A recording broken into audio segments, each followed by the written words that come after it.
But as you grow older, it seems like sometimes you still get that pressure to grow, but for the most part, you're getting a different type of pressure, and that pressure is to digress. So if we're not going to be growing as adults, how can we ever expect our family to also to grow either? So if I'm not growing as an adult, I can't expect my children to grow either.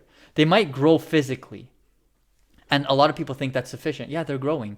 So what? They grew an inch or two every year. So what if they're like 6'2" at the age of 14 or 16? So what? That doesn't necessarily indicate anything apart from that they have good DNA and their genes are tall people. Yeah. That doesn't mean that they're actually growing. Now, the growing we're talking about is an internal growth.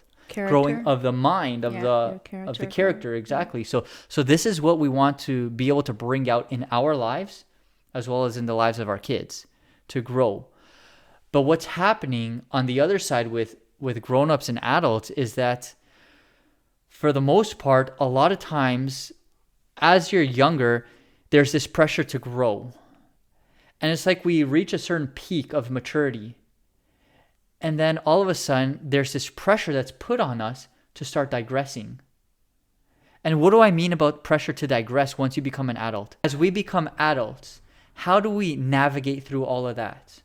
Especially like people our age, where we're not so much recently married, but we've been married for enough years. We have children. We're starting to develop our family. It's starting to grow.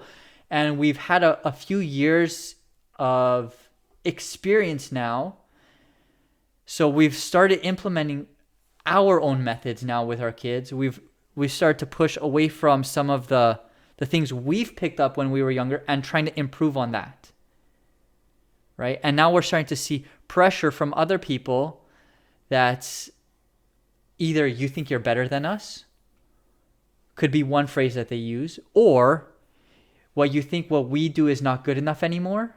Or there's so much hunger out there that it's almost like you're not thankful. Yeah, learn for to what you- appreciate yeah, which appreciate what you have.